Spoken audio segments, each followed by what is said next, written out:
wisely the United States decided.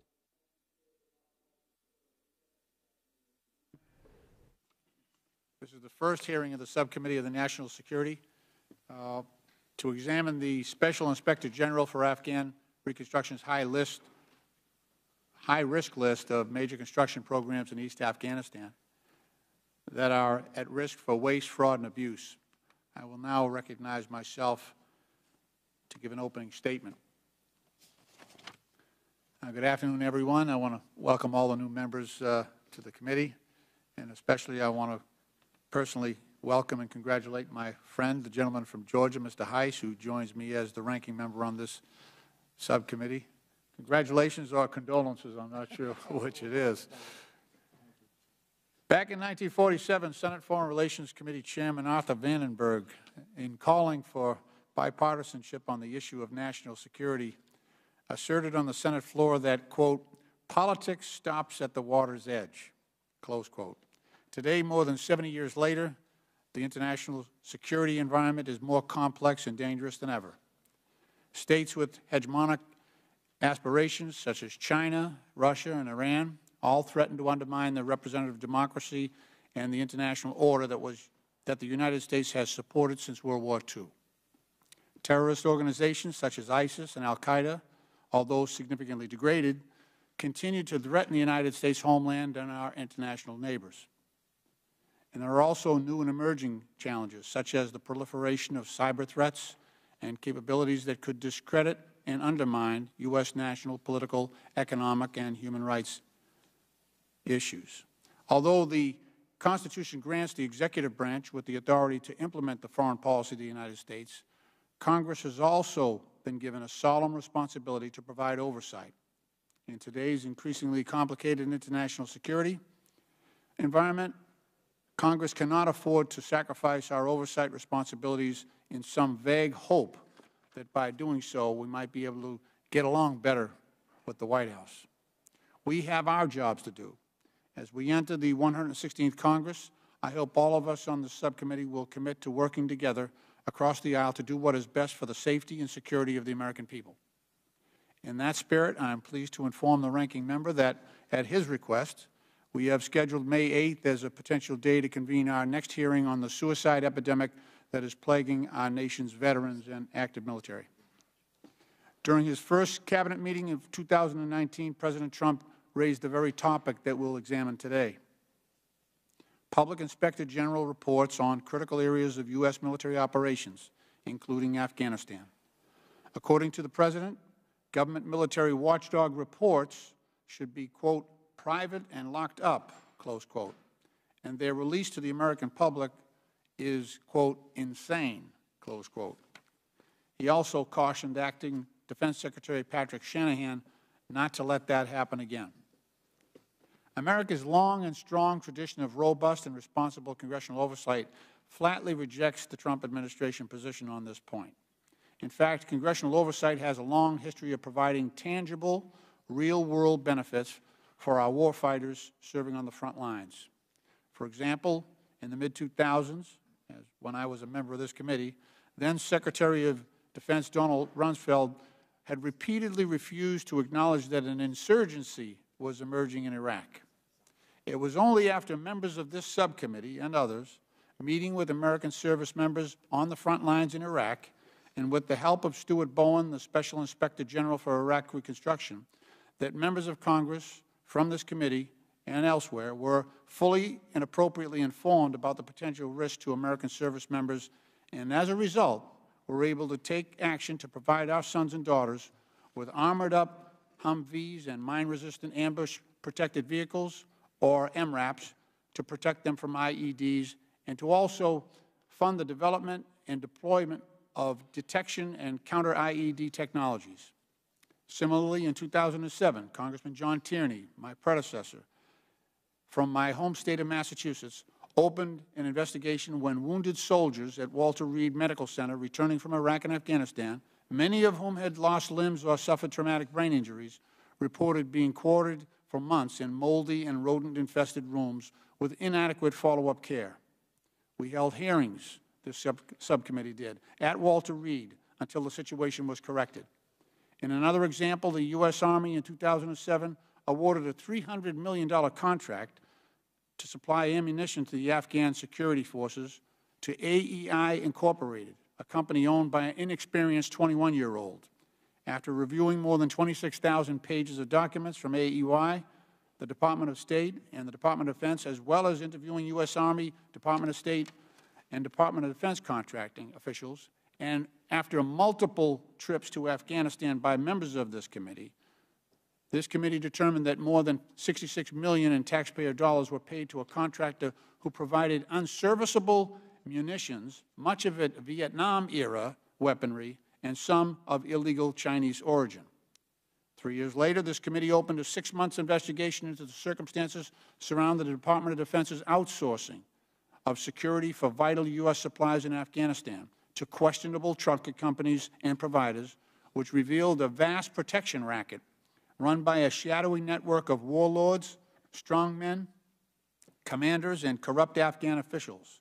Not only did the system run afoul of the Department's own rules, it also risked undermining the U.S. strategy for achieving our goals in Afghanistan. So today, after more than 18 years of war in Afghanistan, more than 2,400 American servicemen have made the ultimate sacrifice in support of Operating Enduring Freedom and Operation Freedom Sentinel. More than 14,000 U.S. troops are still deployed in the region. To date, the U.S. has allocated more than $750 billion in taxpayer funds to pay for the war in Afghanistan. That's in addition to the $132 billion contributed towards efforts to secure and stabilize the country. The American people deserve and remain informed on the progress or lack of progress of our military and reconstruction efforts in Afghanistan. They have every right to know whether our sons and daughters in uniform are well deployed and well equipped, and whether taxpayer money is being well spent. The Department of Defense must also continue to permit congressional travel to the region, and especially to those locations where American servicemen are deployed, to facilitate our oversight efforts. In addition, the oversight report issued by the Special Inspector General that we discussed today since 2008 have been served to identify for the public and Congress those projects that have been subject to significant waste, fraud, and abuse. Today we'll be examining the Inspector General Sopko's recent 2019 high-risk list of reconstruction areas that are especially vulnerable to waste, fraud, abuse, and mission failure. This report is extremely timely in light of the continuing peace negotiations led by the Special Representative for Afghanistan and Reconciliation, Ambassador Zalmay Khalilzad. In anticipation of a potential peace agreement that could result in a large-scale withdrawal of U.S. personnel and the reintegration of the Taliban into the Afghan government, the report examines the sustainability of U.S.-funded reconstruction programs in a post-reconciliation Afghanistan. I'd like to again thank Inspector General Sopko for helping this committee with its work.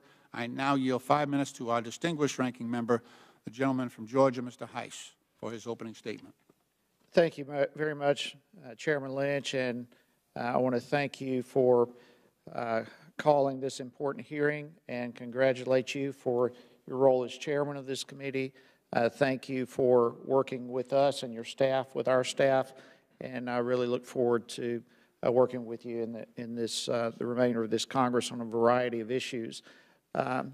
Sopko, thank you as well for being here today and for testifying about the work that you and your team are doing to protect the enormous investment that the American taxpayers have made in Afghanistan. I'm excited to get to work on this issue and many others that this subcommittee will deal with in behalf of the American people. As the chairman mentioned, it's been almost 18 years since the U.S. began its efforts in Afghanistan, making it the longest war in American history. Young adults back in Georgia and elsewhere who were born after 9/11 can actually be serving in Afghanistan at this time. We've been through 3 presidents. More than $780 billion has been obligated, with $132 billion being spent on reconstruction efforts. While the effort has been expensive, we must also never forget that we've endured the loss of over 2,400 Americans in uniform during this time, not to mention civilian casualties. There have been more than 20,400 who have been wounded in action. Just this year, 4 Americans died serving their country. I think we ought to keep all of them and their families in our prayers. So, Mr. Sopko, as I understand it, it's your responsibility to protect the financial investment of the American people in Afghanistan. It's important today that we discuss your new high-risk list report. This report, which you release at the beginning of each new Congress, helps set the scene for how taxpayer money is being spent. The most recent report, unfortunately, paints a bleak picture of the progress even through the new prism of current peace negotiations. In your submitted testimony, you mentioned the importance of planning for the day after a peace deal is reached. The current talks could be an important moment in securing future peace in Afghanistan on favorable terms for the United States and for the Afghan people. We all recognize that a deal could be reached and that in any deal would have implications in how we move forward. But today we need some updates. We need to better understand the current status of the U.S. dollars being spent there. The American people sent us here to protect their hard-earned tax dollars and to ensure that this operation is being conducted as efficiently as possible. Your 2019 high-risk list highlights several troubling issues that I'd like to spell out here. First, the widespread security and its impact on conducting reconstruction efforts, including restricting oversight, which is very disturbing. I'm concerned that our efforts to conduct oversight and improve security are headed in the wrong direction, and that is alarming not only for us in this subcommittee, but for the American taxpayer. So I hope we can hear more about what has happened to hamper that important mission and what should be done to address it.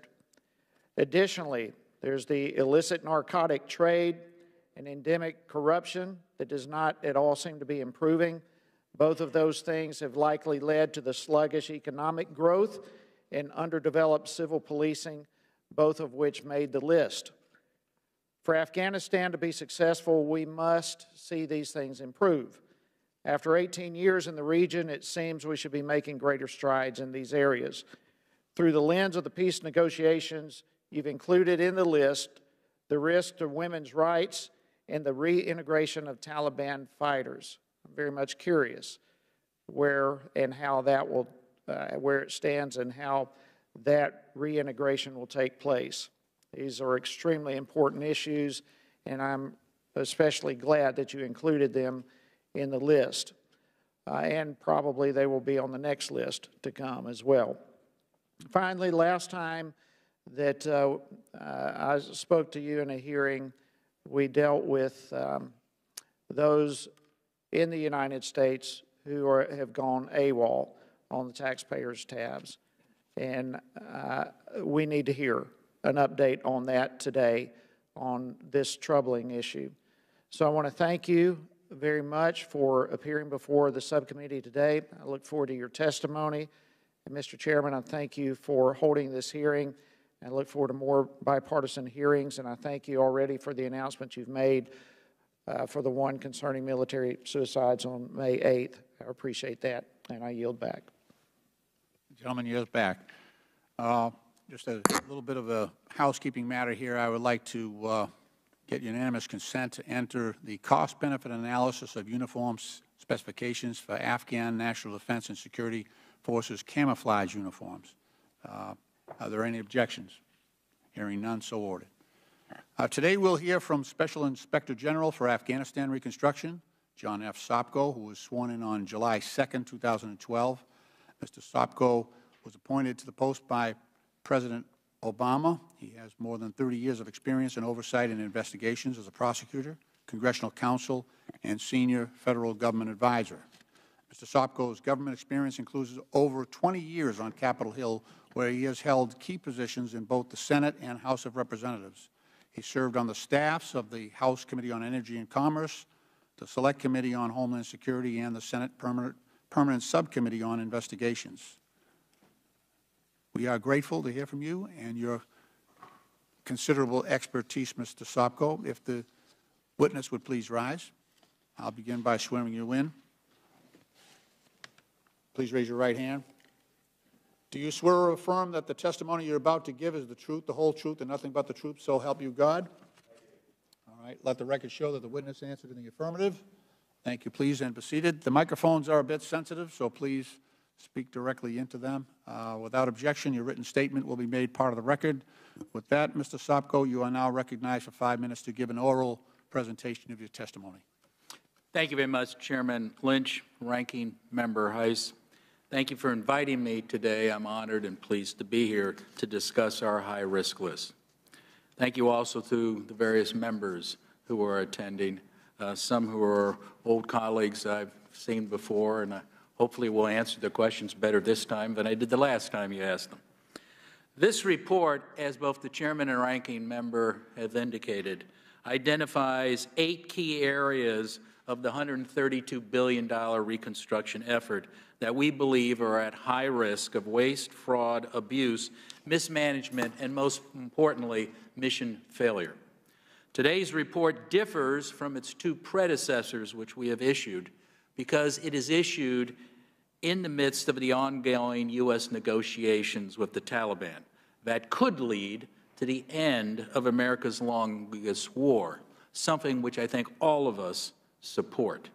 As a result, the high-risk list addresses not only current risks to the reconstruction effort, but also those that may persist or arise in the wake of any peace agreement, or even risk the ultimate success of any lasting peace agreement. Now, SIGAR is not taking a position on whether a peace agreement is achievable, imminent, or even practical, although we hope all 3 are true. Nor do we speculate on what provisions it should include. Those decisions we leave to the administration, to Congress, and to our able negotiators.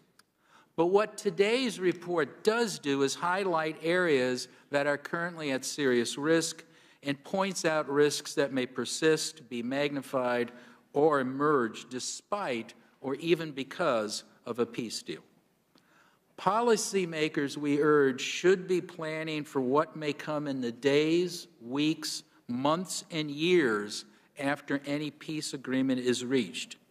Because, as we all recognize, failure to plan is planning to fail. Every effort must be taken to ensure that the progress purchased with the ultimate sacrifice made by over 2,400 U.S. soldiers and over $780 billion is not lost because we fail to adequately plan for the day after a peace agreement is signed. As for one of the most serious risks we highlight, I will not mince words with this subcommittee. The Afghan government simply cannot survive without financial assistance from the U.S. and other nations. And should peace come, if that peace is to be sustainable, financial supports from donors will continue to be required for years to come. Beyond the perilous state of Afghanistan's finances, the risks we identify in our report are widespread insecurity, an underdeveloped civil policing capability, endemic corruption, the massive illegal narcotics trade, threats to women's rights, the reintegration of ex-combatants, and restricted U.S. government oversight. It is that last risk area that I think this committee, with your jurisdiction and expertise, should be of the greatest concern, especially in light of the potential that more U.S. funds will go directly to the Afghan government as on-budget assistance or through multilateral trust funds. Additionally, some of our major work that's ongoing in Afghanistan, such as our joint investigation with CSTICA into ghost workers whose salaries we currently pay, who don't exist, and who in all probability, even after a peace deal, we will still have to pay those salaries, as well as our joint investigation, again, with CSTICA, into the massive, and I'm talking about billions of dollars, theft of fuel, which we pay for now, which in all likelihood we will continue to pay for if a peace deal is signed, as well as our investigation into one of the major corruption scandals dealing with the public utility, DABs, in Afghanistan. All of those may be seriously impaired if our ability to conduct oversight is diminished or eliminated. Therefore, it is critical that Congress not just think about how much money is provided to Afghanistan if you decide to do so, but how it is provided and what kind of oversight is available to protect the U.S. taxpayer dollars in those instances. Thank you very much, Mr. Chairman, Ranking Member Heiss. I'm now happy to answer any questions you have. Thank you for your testimony. I ask unanimous consent that the gentleman from Kentucky, Mr. Massey, a member of the full committee, be permitted to join the subcommittee on the dais and be recognized for questioning the witness. Without objection, so ordered. I now recognize myself for 5 minutes for questioning. Inspector General Sopko, in 2017, your office reported to Congress that the Department of Defense had implemented a new policy to retroactively classify or otherwise restrict the release of information pertaining to the readiness of the Afghan National Defense and Security Forces. This information had been included previously in your reports each and every year.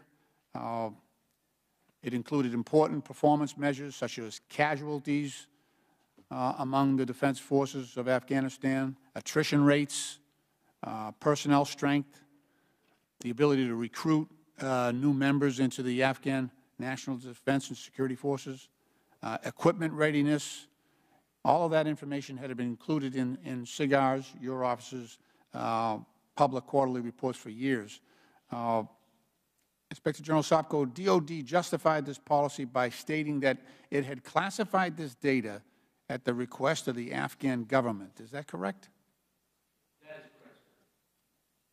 Okay, so this is U.S. money that is funding this effort, and we've talked about somewhere in the area of $800 billion since day one. It's been 18 years.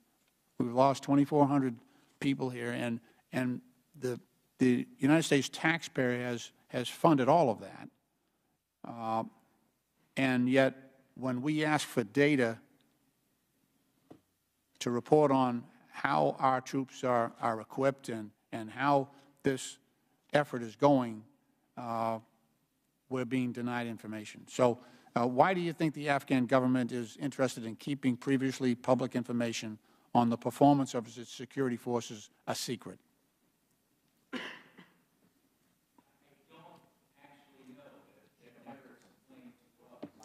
Microphone? Sorry.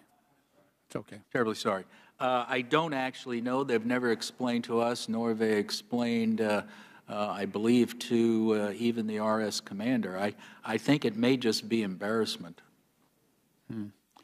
So this is a change from the practice of DOD under President Bush, under President Obama, up until this policy change in 2017. Is that correct? The first request, I believe, came in under President Obama, but then it was reversed after, I believe, we highlighted our concerns, and I believe some members of Congress did, and that was reversed. But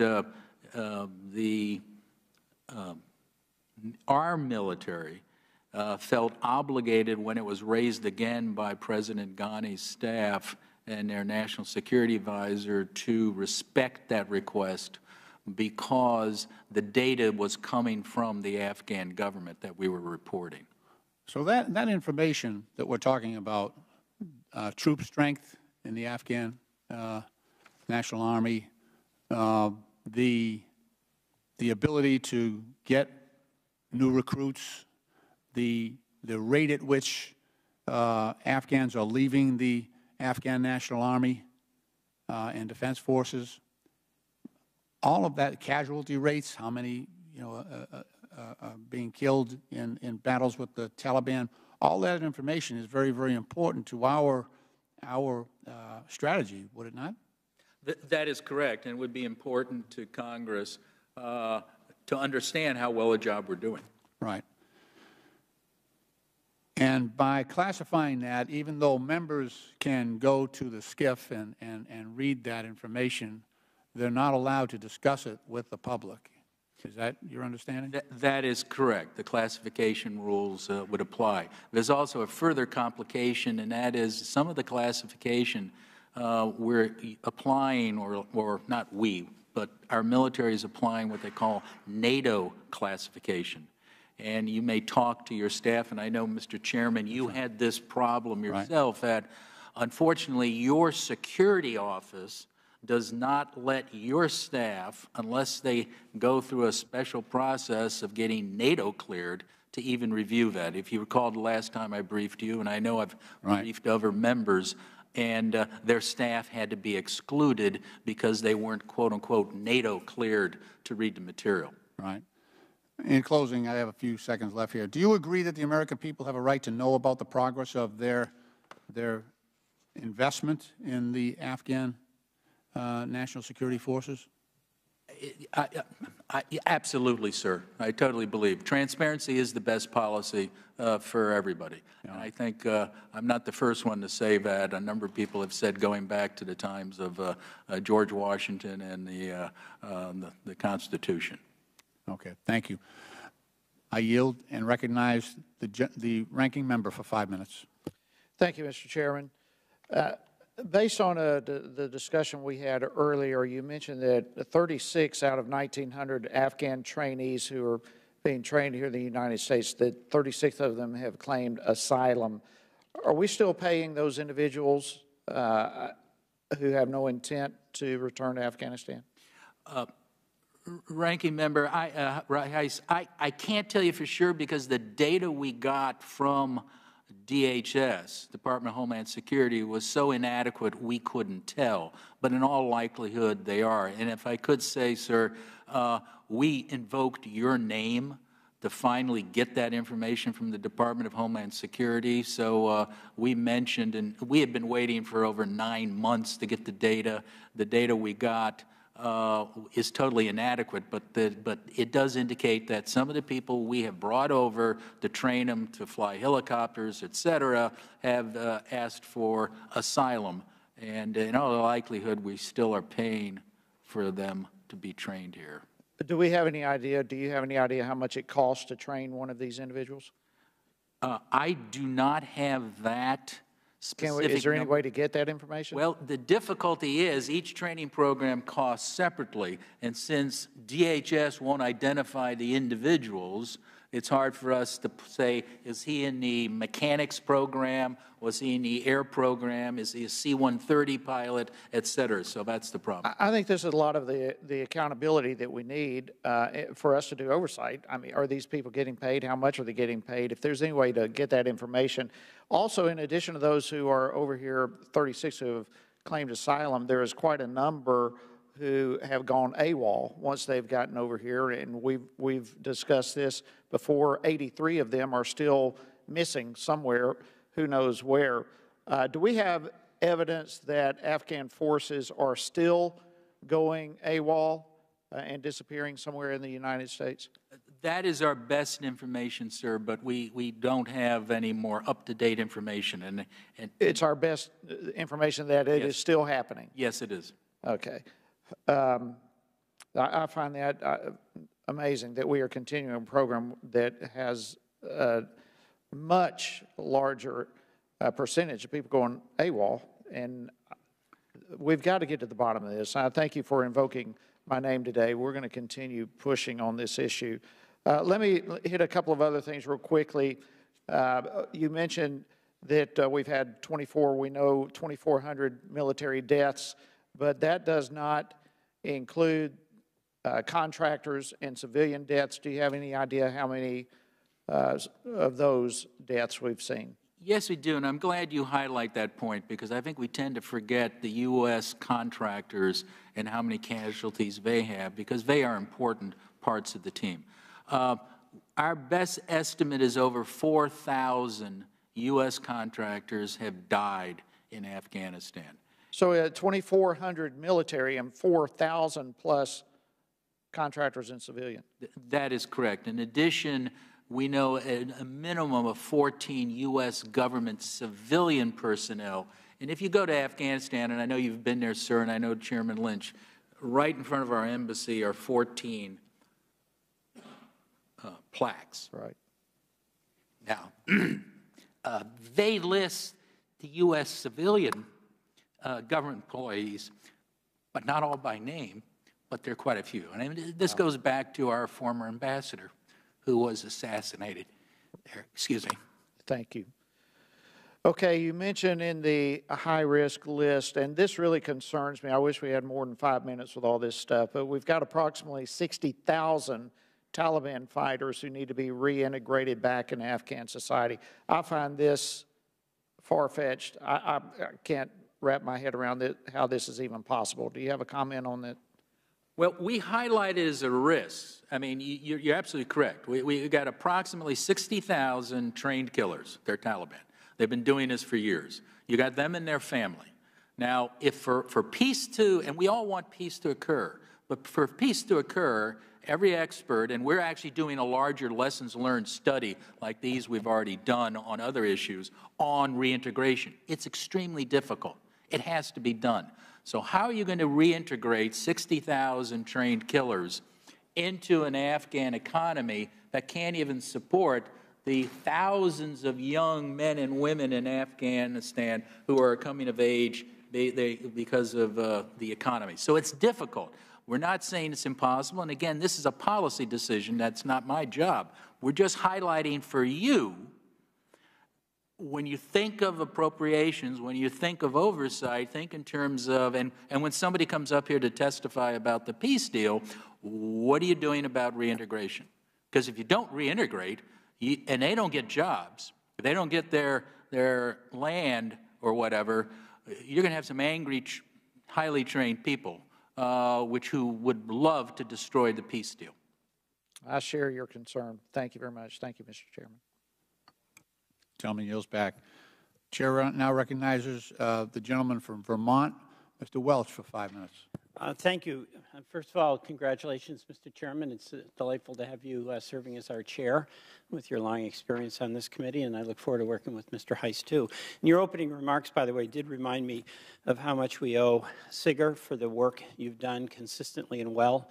You've got a great team. You and your predecessors have done a tremendous job, and you outlined some of the things, Mr. Chairman, where we really actually made a difference, not just for taxpayers, but probably most importantly for some of our men and women who served us well. I want to just ask some questions about restrictions on your oversight.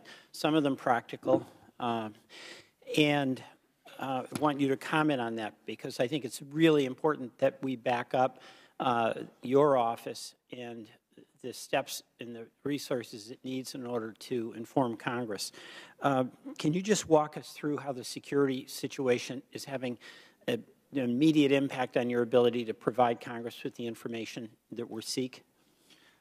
Well, it's a dangerous place. And obviously, I don't want to risk my staff needlessly, and nor does the State Department or DOD. So we have to rely on them to provide security to my investigators and my auditors. And I think I may have pointed out to one of the members, just to give you a feel, I can't remember the page, there's a picture of me, I'm sorry, page 6, okay.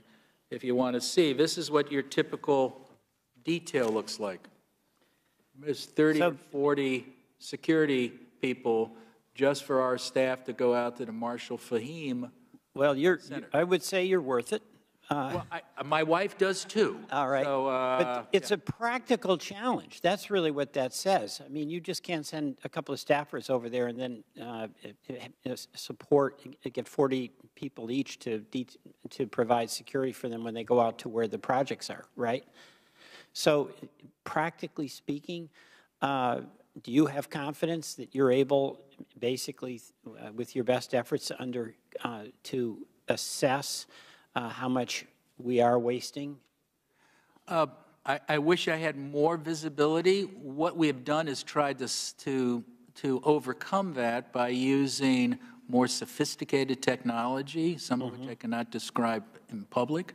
We also have partnered with an Afghan civilian organization, which we trained and mentored, and they give us an extension to our visibility, such even at that site, we're limited on how much time we can go there, but we can send the Afghan engineers who we train to take a look. So we try to do it. Am I happy? Am I? Is it as good as I would like? No. Let me just elaborate on that. If there is a withdrawal, presumably local actors would have to take over lots of functions, but one of those functions hopefully would be assessing whether we're wasting money. There's no, my understanding is there's no Afghan organization that we either trust or is competent to do oversight on the money that we're sending over there for reconstruction. You're right, sir. We trust our Afghan-trained staff, but they're limited, and they can't get everywhere in the country themselves. There are places that even Afghans can't get to because of the Taliban. There are also bases they can't get on because, for example, it's very difficult for them to get on Afghan military bases, right? Because they don't trust the Afghan military, and the military demands certain remuneration and certain things that we will not permit. So there is a limitation. So if there is a withdrawal, then an aid is then funneled through international organizations so that it's not direct payments from us, but it's payments to organizations that then distribute it. What's the mechanism by which we have any confidence that the money is being spent on the intended purposes? We rely on the international organizations such as the World Bank, Asian Development Bank, and UN to perform that function that USAID would normally do or we would do. And we have raised concerns about them because they don't have very good internal controls. We've done 2 audits on the Afghan Reconstruction Trust Fund, where billions of dollars go to the Afghan government. It's run by the World Bank. It's improved, but we still have serious concerns. But Congressman Welch, what you're highlighting, and this is the other issue that I think we can't lose sight of, and that is we can't wash our hands of the taxpayers' dollars just because we give it to the World Bank. We have to hold their feet to the fire, too, that they're doing the right type of oversight. Gentleman yields back. Chair now recognizes the gentleman from Michigan, Mr. Amash, for 5 minutes. Thank you, Mr. Chairman. Mr. Sopko, thank you for your work and for being here today. Since the war in Afghanistan began in 2001, and again, it's the longest war in U.S. history, the United States has spent nearly $800 billion, I think you mentioned $780 billion was your figure, on the war, including over $100 billion appropriated for reconstruction activities. In 2017, our colleague and my good friend, the late Rep. Walter Jones, requested information from SIGAR about the total amount of waste, fraud, and abuse SIGAR has uncovered. SIGAR identified up to $15.5 billion in waste, fraud, and abuse and failed whole-of-government reconstruction efforts, 29% of the $52.7 billion in spending it reviewed. How much money is still being lost to waste, fraud, and abuse and failed whole-of-government reconstruction efforts? Well, as you know, it took us a while to do that study for the members who requested it, and it's very difficult. I can't give you that number, and it's billions. Just recently, I was told that by a senior U.S. government military official that over 50% of the fuel we are buying for the Afghans never reaches its intended purpose. No, we're talking billions. Yeah, so but I haven't documented it. As you know from that report, we were very careful in documenting based upon what we have actually looked at, and that's where we came up with that number. So it's your impression that it's billions on an ongoing basis? It Yes. continues to be annually Yes. billions of dollars? Yes. Wow. According to the Department of Defense, corruption in Afghanistan remains the top strategic threat to the legitimacy and success of the Afghan government. And your office has stated that, quote, failure to effectively address systemic corruption means U.S. reconstruction programs at best will continue to be subverted and at worst will fail, end quote. What role does corruption play in the failure of U.S. reconstruction efforts in Afghanistan? The most obvious is that money we're directing toward it gets diverted to somebody's pocket and it buys property in Dubai or Northern Virginia. But the more sinister part is that a corrupt official is identified with us, and in the eyes of the Afghans, we're viewed as evil and as bad as he is or she is. And you may wonder, why is the Taliban over all these years able to survive? In part is it's feeding on this frustration and lack of support for the Afghan government because they see these corrupt officials, corrupt military, et cetera. So that's the two-edged sword or the prongs of the problem of corruption. And what steps are the U.S., its coalition partners, and the Afghan government currently taking to eradicate the culture of corruption? Well, the Afghan government promised at Brussels to establish an anti-corruption strategy and to implement it. Congress has asked us to look at that. It was in the last 3 appropriations bills. We looked at it and said, well, they issued a good policy. It has some problems, but now it was late, so they haven't really implemented it.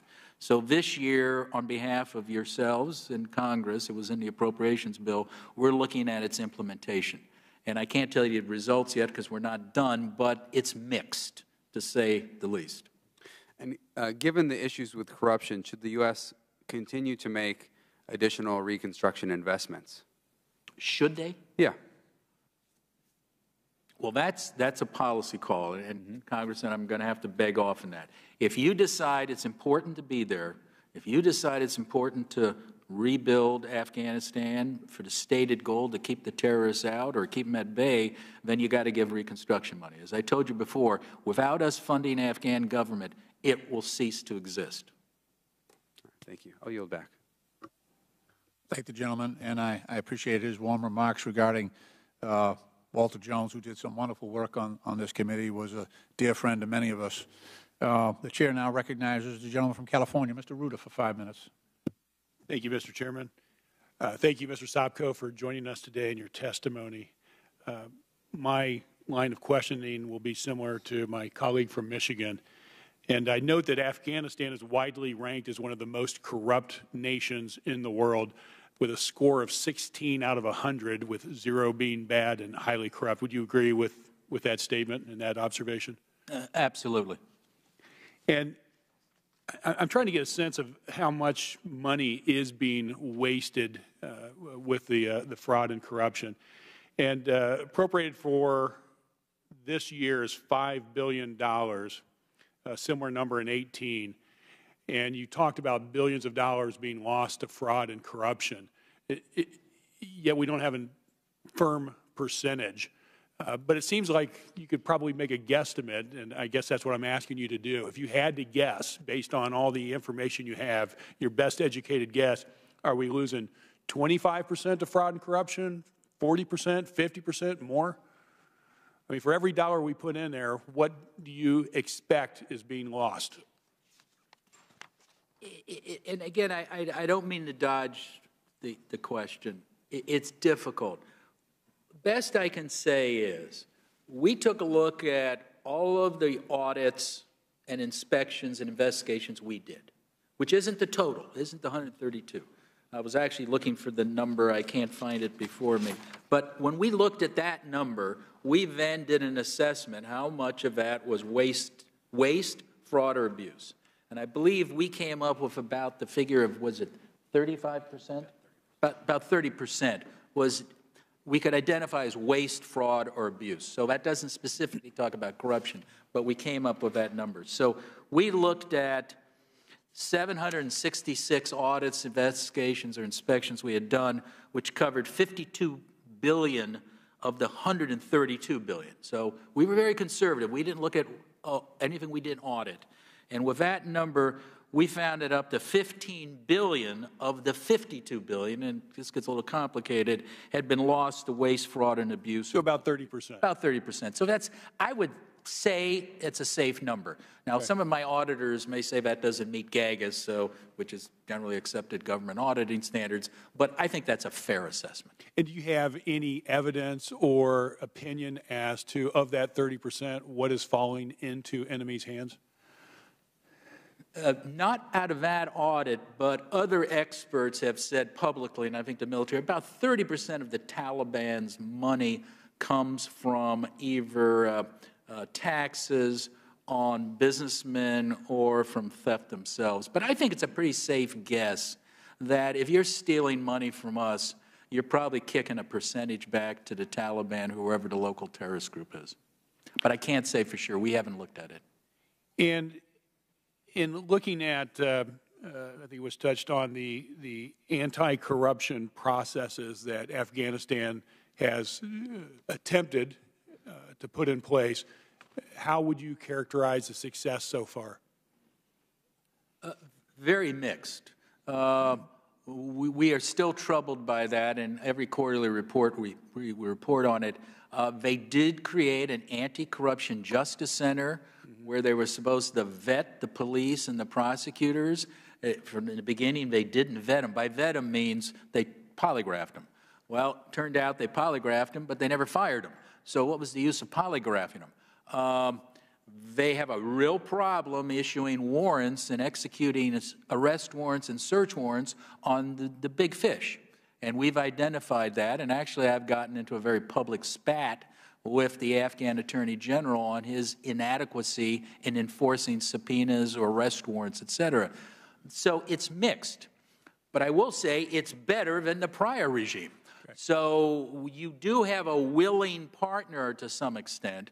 So I don't want to paint it totally black, but you know, this isn't California. Right. This isn't, well, you know where it's just above, North Korea and Somalia.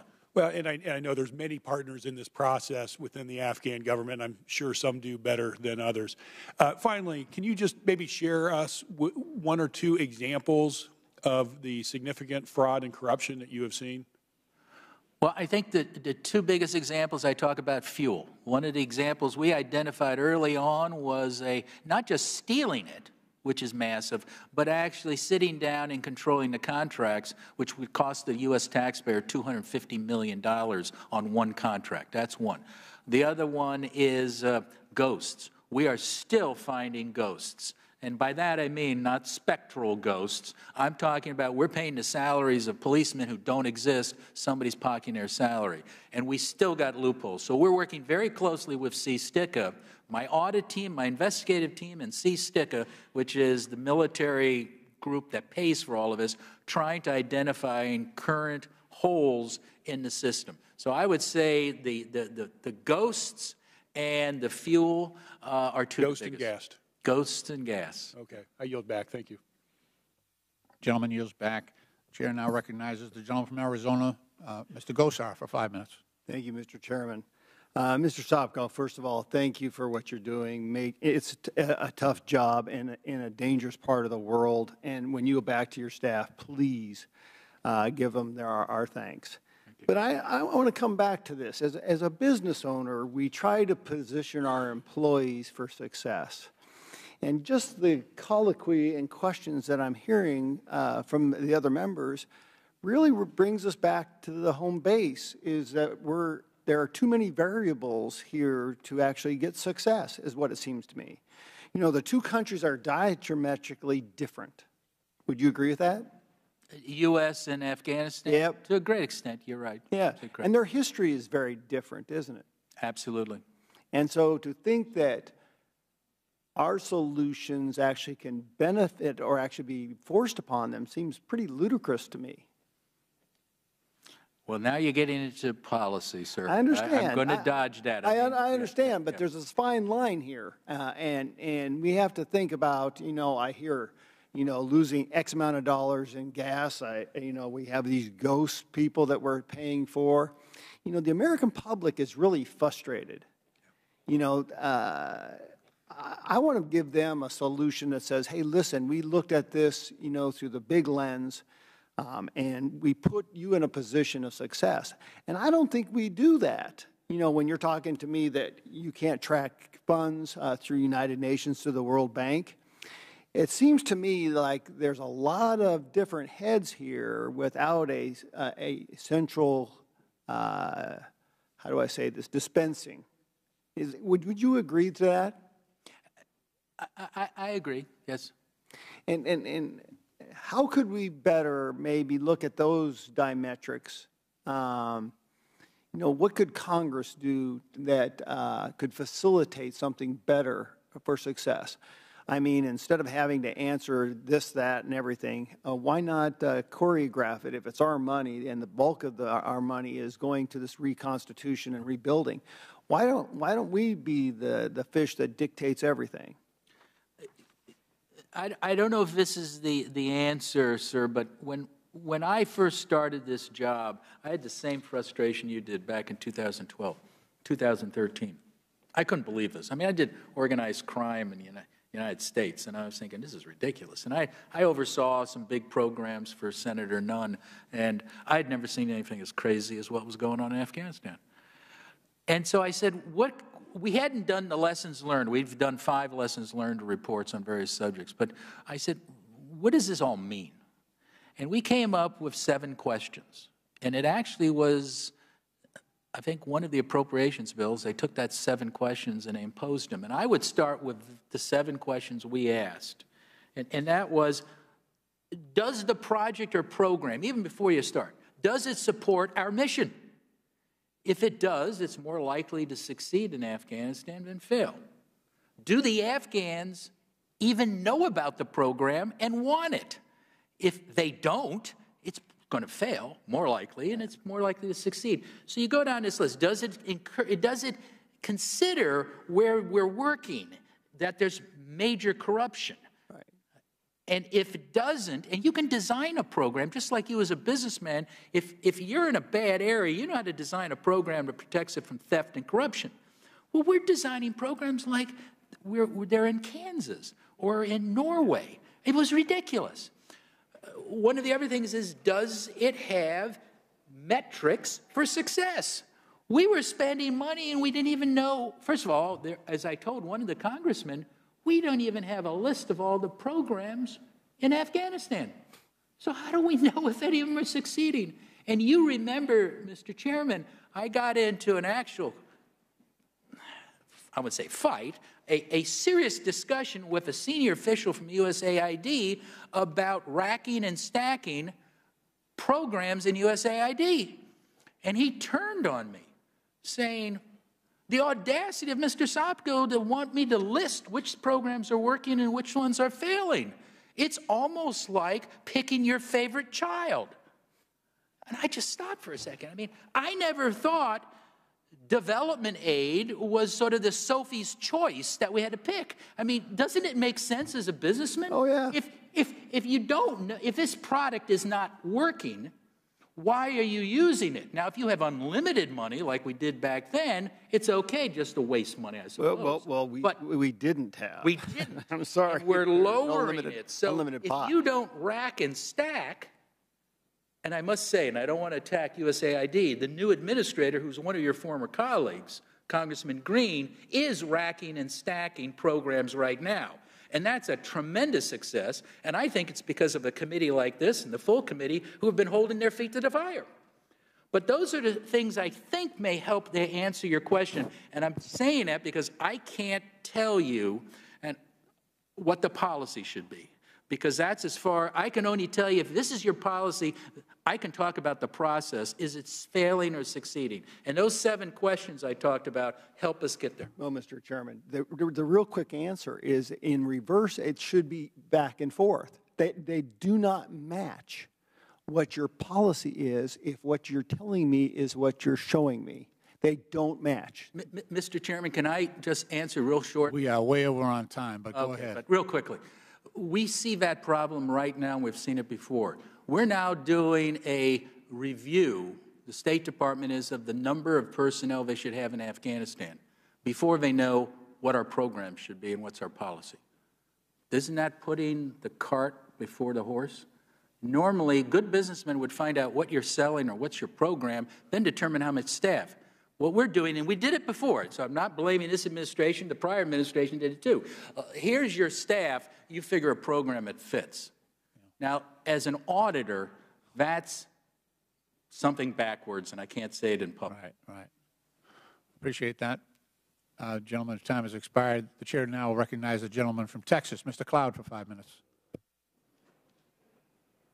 Thank you very much for being here. Thank you for your thoughts. I can't help but think and share, in a sense, the frustration that while we talk about budget matters, a lot of this seems to go beyond that, in the fact that our wonderful form of government was birthed out of a constitution, that was birthed out of a revolution, that was birthed out of a people that were ready for self-governance.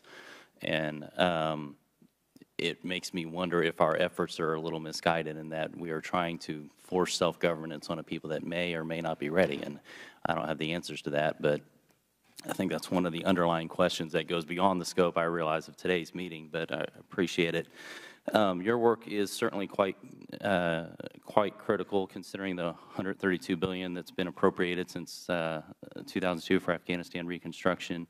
I wanted to see if I have unanimous consent to enter into the record your report titled, and it summarizes the findings, so appreciate that. The U.S.-based training for Afghanistan security personnel, trainees who go absent without leave, hurt readiness and morale, and create security risks. It's a long title, but it pretty much sums it up.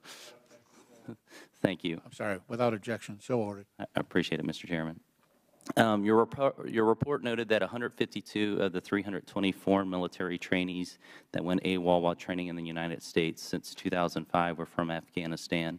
I believe it's almost 50% of Afghan trainees go missing. That is correct, sir. A number of those, about a third of those, I think 56 of them, went AWOL from Lackland Air Force Base, which is about an hour from my district. Do we have any idea where those individuals are, or where their whereabouts are, what they're up to? No, sir. We do not. Okay.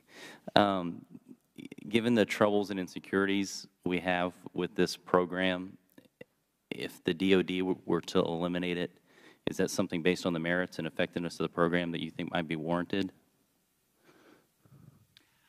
I don't believe I can answer that totally. I think you would have to talk to DOD whether that would be counterproductive. I know they're concerned about the AWOLs, but you know, some of this training is very significant. How do we know that we're not training the next Osama bin Laden, in a sense, that we funded him and supported him before? Yeah. I think, again, our report didn't look at that, but that's a good question, what type of vetting we're doing. And we did raise concerns about the vetting on that. In particular, one of the issues I know your ranking member has raised before is a simple thing about interviewing all of the people that come here for training, and the State Department still refuses to do that. They won't do an interview for these people coming over, even though they interview everyone else in Afghanistan who gets a visa. They refuse to do it. Wow.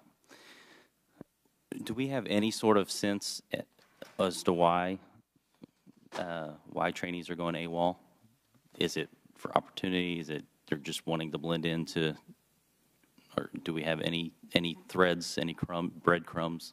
Well, we had some, and we reported it in that report back in 2017. Of course, some of these people disappeared, we can't find. But we did interview some of them, and some left because the security situation was going bad back there, and they didn't want to go back and get hurt or killed. Some were upset because they found out that even though they're trained, let's say, to be a pilot or mechanic, when they went back, if they wanted to get a job in the military as a pilot or mechanic, they would have to pay a bribe, and they refused, and they said, forget it. And some just, it's a better life here.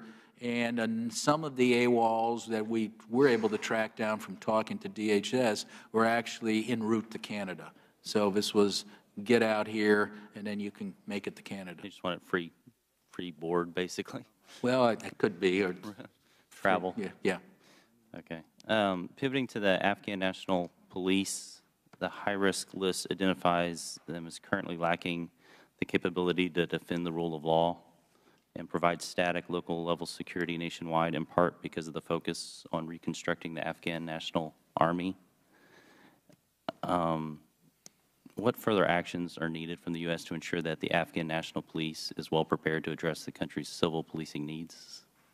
Well, we issued an entire high-risk list, lessons learned report looking at that. But the key point is we have the wrong people training the police. The military are great at training military. They're not too great at training police. And so you really need to get over the right people to train the police. And what we've found is, there are some reserve units that are made up of police, and those reserve units, when they're assigned to that task, do an excellent job. And there are also some other countries that do an excellent job in training police in these areas.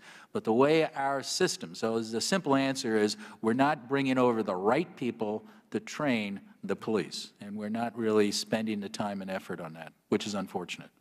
Thank you very much. You're welcome, sir. Gentleman's time has expired. The chair now recognizes the gentleman from Tennessee, Mr. Green, for 5 minutes. Thank you, Mr. Chairman, Ranking Member, and it's not the Mark Green that's USAID, although I get all his Google alerts, and I'm sure he gets all mine, which is worse for him than for me. Just to be very quick, I've got a couple of questions, and that's it. I'm sure you've been to Afghanistan many times. And yes, about 4 times a year. It's a beautiful place. It's been a long time since I was there, but when I think of the potential of securing that place and creating tourism as an industry for them, I just see lots of potential. It is a beautiful place from my memory, from 04, 05 time frame. The UH-60s that we've been shipping over there, can you kind of elaborate on where we are on that issue? And it just seems like we didn't put a lot of control measures in place when we started that program. And if you could kind of tell us where we are on that, I'd greatly appreciate it. The UH-60 program, obviously, our purpose was to get about 160 Black Hawks or UH-60s over there. What we identified, the big problem there is the UH-60s are getting there on time, but the problem is with the pilot training, mechanic training, and sustainability. So we raised the concern that why ship those very expensive pieces of hardware over there if you don't have the pilots or mechanics to use them, particularly if something happens. So you're going to have just wonderful UH-60s sitting there if there's a problem with the government. I mean, initially we promised to train 477 pilots. That was reduced to 398. 398 then was reduced to 357. It's now down to 320. We don't see any major change to that. I think it's a problem with getting the pilots trained. English language is the biggest issue to an extent. So we're not attacking the platform. It's a wonderful platform. Sure. It's an expensive platform, but it's a wonderful platform. But we are raising questions about whether it's going to succeed if you don't have the pilots and the mechanics. And these are the A models, right? The old ones that we have sort of mothballed, as I understand it. I believe they are the A model. I don't have that in front of me. It is the A model. The A model, okay. have they stopped the flow of the aircraft? Are they still shipping aircraft while they have no pilots to? I think they still are, but I'd have to check. Okay. Well, that does make a lot of sense. That's our understanding, but we can get back to you. Were those aircraft to be used in a combat service support role, or were they actually combat for lifting, combat forces into an area? And the reason I ask is the capability of the Black Hawk at elevation.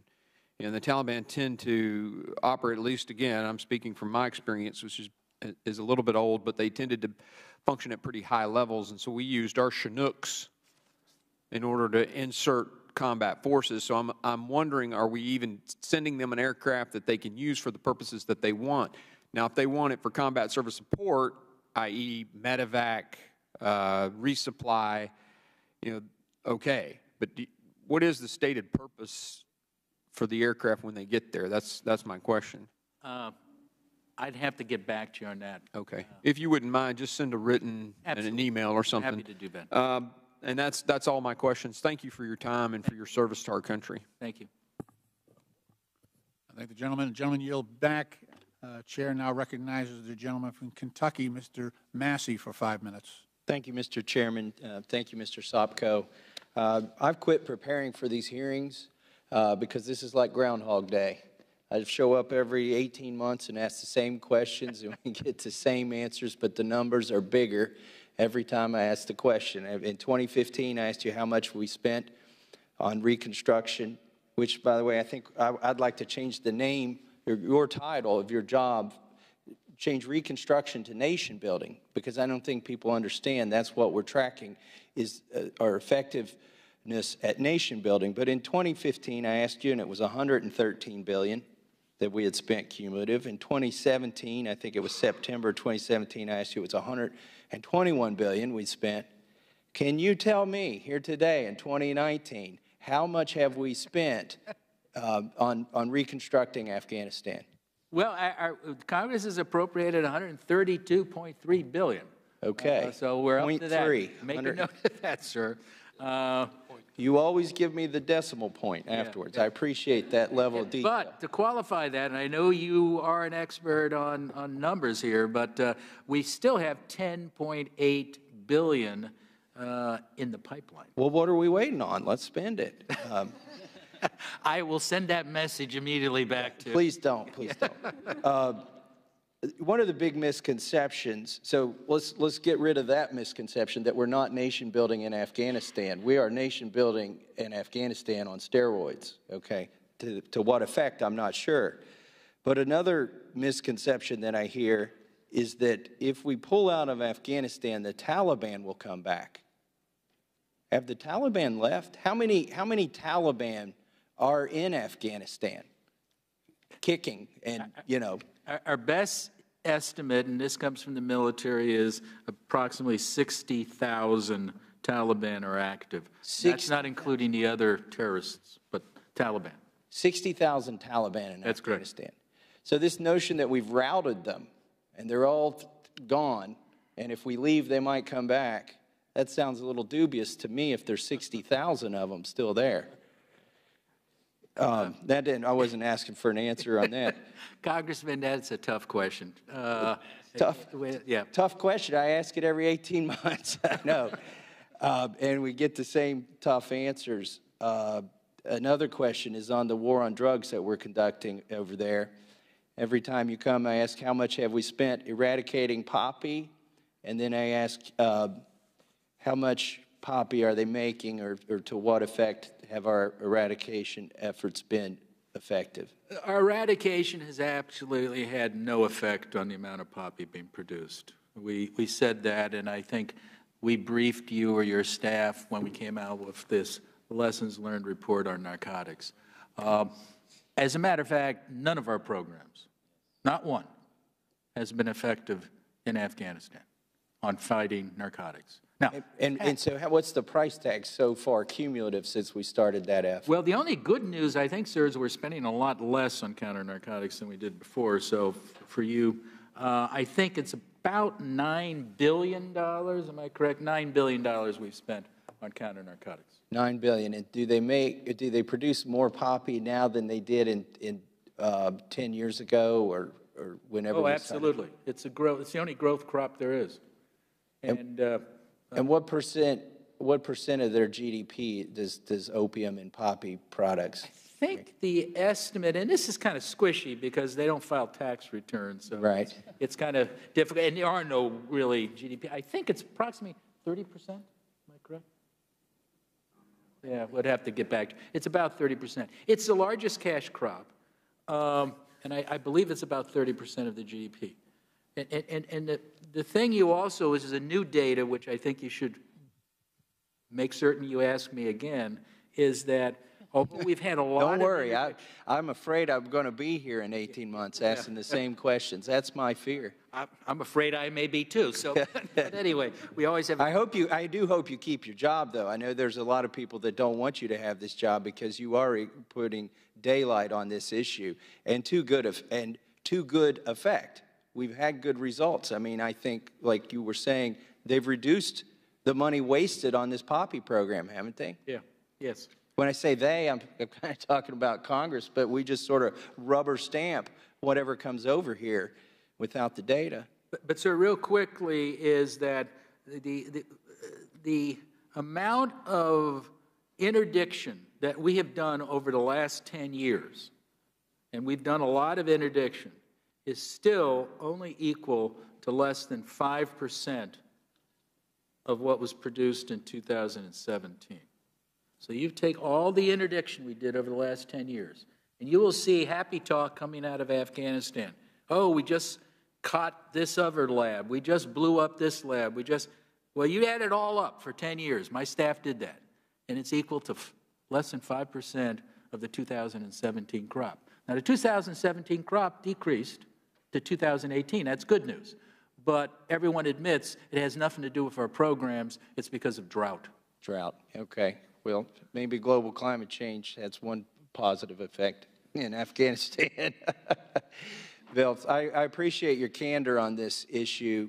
I'm just disappointed that we're here asking the same questions. Thank you, Chairman Lynch, for having this hearing. It needs to happen, even if we don't like the answers. Thank you. No, I understand. I appreciate the gentleman's diligence on this, and I share his frustration. I would suggest, however, that we have the power to change things.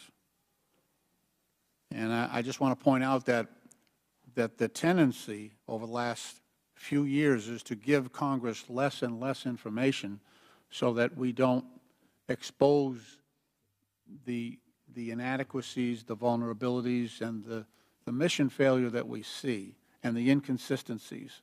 So it could be different. I'm going to yield myself 5 minutes because I've got some more questions, and I share that with all of our colleagues. If they want to ask more questions, we get another 5 minutes. But they've now changed the metrics. So I've been to Afghanistan a lot. I think it's 15 times, something like that. I've been all over. And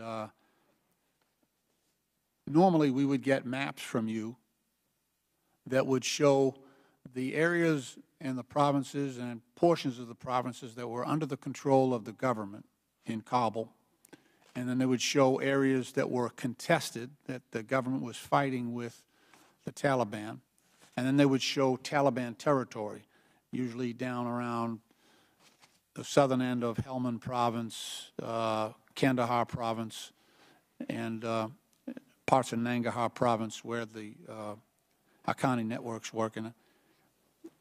Now they've changed the metrics. They're no longer publishing those reports, and they've changed the metric from territory under Taliban control and government control. They've changed the metric to willingness of the Afghan government to fight. Now, how do you measure? You're the one that's got to use this metric, I guess. I mean, I know miles or square kilometers, you know, we can, that's subjective. It's either under control or not under control. When we would go onto Codell's and asked to go to Lashkar, and they would say, you can't go there. There's too much kinetic activity. We would know that, okay, that area is contested, at least, if not under, Taliban control. Now, it's a real mystery how we are supposed to determine how we're doing territorially. So, Mr. Sopko, how do you use a metric like Afghan willingness to fight? It's even worse, Mr. Chairman, than that now they're saying, and you're absolutely correct, we no longer will be publishing the district control and population control because our military says they're no longer collecting that data. Under General Petraeus, under McChrystal, under everyone who was in command over there, that used Hammond. They used to say that is the metric. That is whether we know we're doing our job, whether we're making progress. You're absolutely correct. And as a matter of fact, in 2017, which I think is the last time or one of the times I testified here, I said that the goal that our military said was that the Afghans would control 80% of the territory of their country by 2019. Now, that was the goal. That was the stated goal. Nope. What we were just told is that's no longer a goal.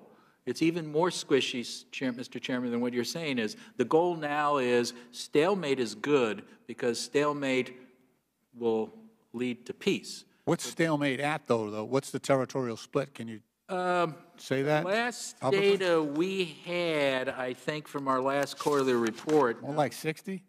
About 65% of the population and 56% of the districts. So the Afghans controlled 65% of the population and 56% of the district. Okay. That's down from 2018 and when it was a lot higher. All right. I have another question. Certainly. I want to jump to another topic, and Certainly. I apologize.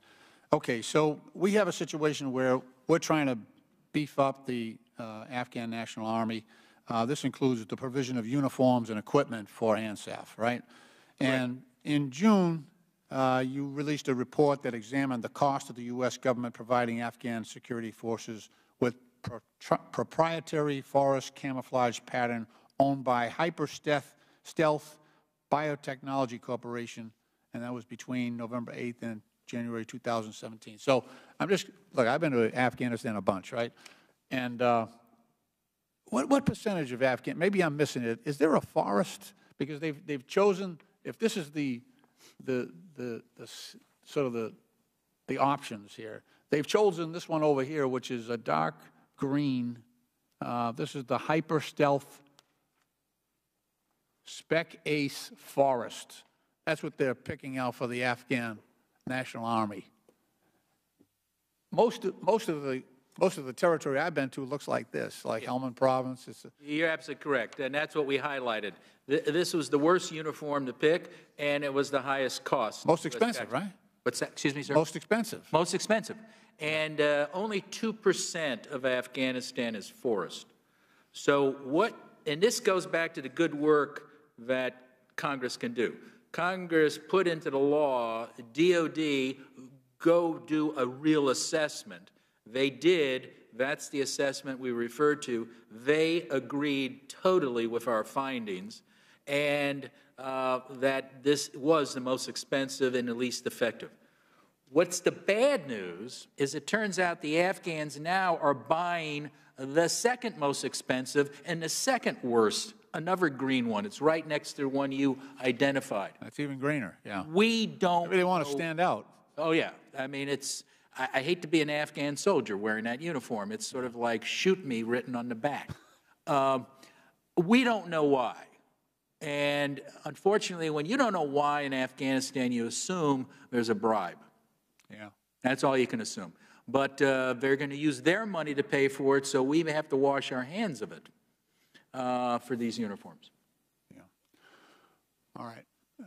I am way over on my time. I apologize to my colleagues, and I yield to the gentleman from Georgia, Mr. Heiss, for 5 minutes. Thank you, Mr. Chairman, and I appreciate your leniency with everyone. Real quickly, the AWOL deal, is there any information regarding where the problem seems to be worse than other places? Is it certain training areas, certain tasks? Yeah, that's a very good point, because I know one of the bases is close to you, and your colleague, one of the bases, Texas was the problem. The Air Force did a wonderful job at Moody Air Force Base. And I think it's because they spent the time and effort, and they focused and they mentored. And we've highlighted the Moody Air Force Base and the Air Force program for training, because they put mentors and followed the Afghans back to Afghanistan. They brought them back, and it was a fantastic program. We highlight that as in our lessons learned report. So Georgia was one of the best programs out there. Okay, but the Air Force in general, really?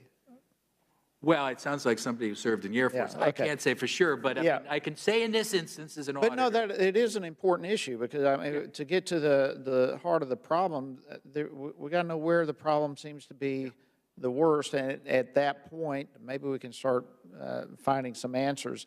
All right, shifting gears, waste, fraud, abuse, that kind of stuff. There's gazillions or whatever tons of taxpayer money going directly from the U.S. to the Afghan government, correct?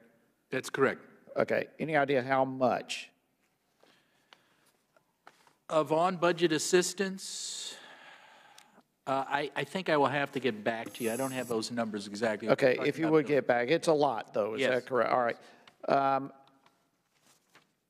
So are we tracking that? Do we have accountability, oversight of that?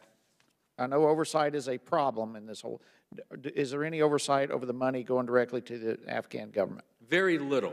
As I said before, the agencies basically wipe their hands of it and says, that's the Afghans' problem, not ours. We've actually had our auditors being told that. Oh, we gave it to the Afghans. We don't, it's not our. All right, so it's the old check the box. We did what we're supposed to do. Now we're done with it. We're not even going to look.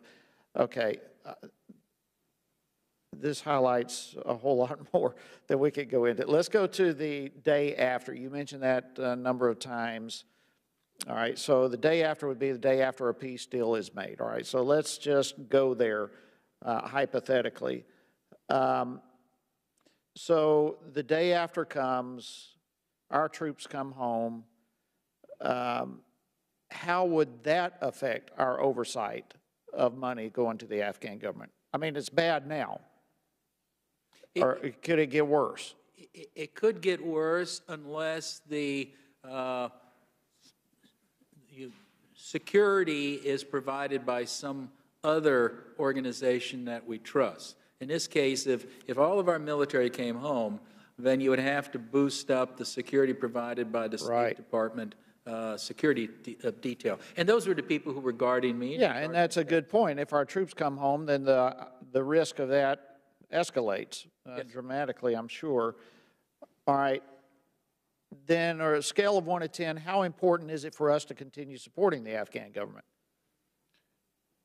Well, again, if we don't support them with money and with the military, in all likelihood, the Afghan government will lose their fight against a terrorist group, whether it's the Taliban, ISIS, or the other 20-some. Which that precisely brings me to my last question on this, because I mean, all of this, it's like this is a mess that's created that is darned if you do, darned if you don't kind of a scenario.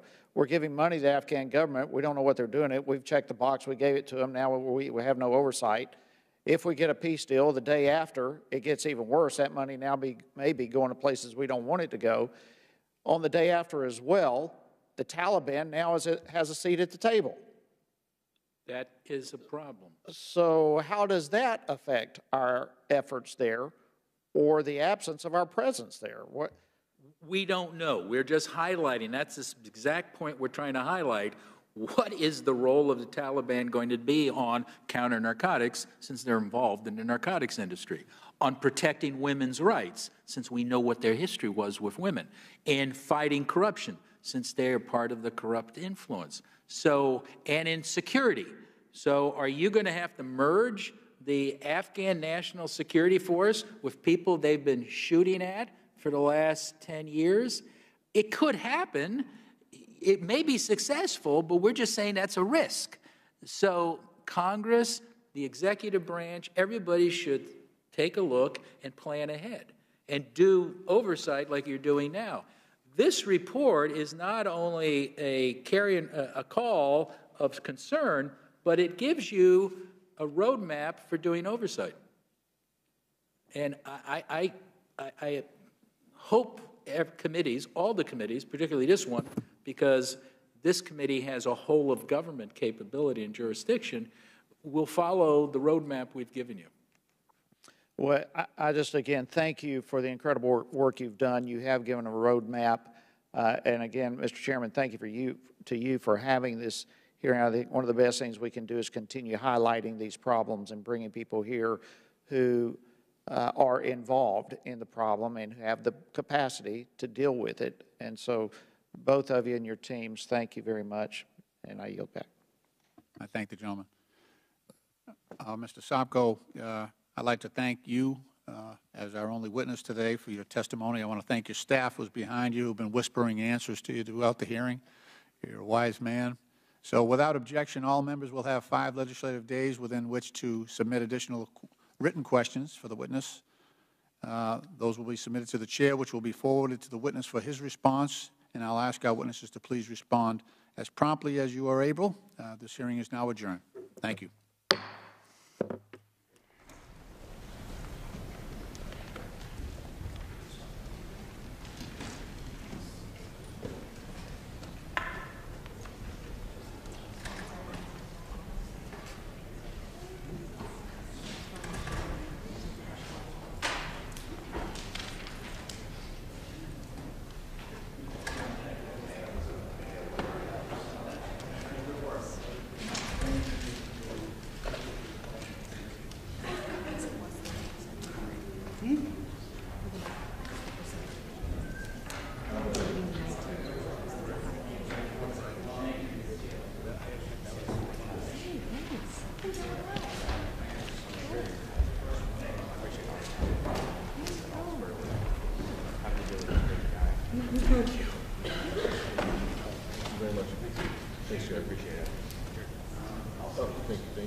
Yeah, okay, good.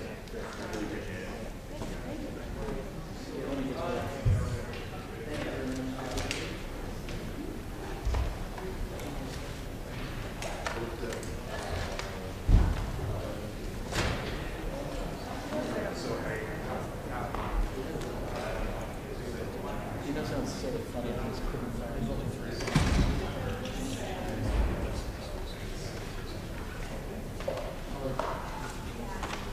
Good work, man. Here you go.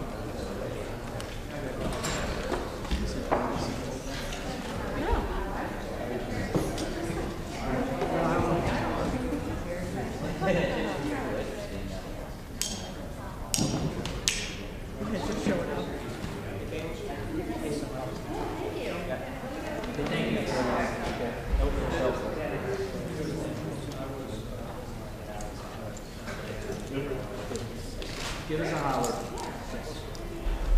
Okay. That's it.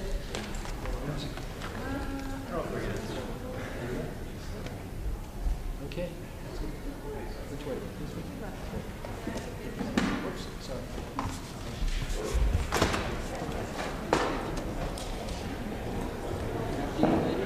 Thank you. Thank you very much for... Does anyone else need to use the restroom? Bye now. Yeah.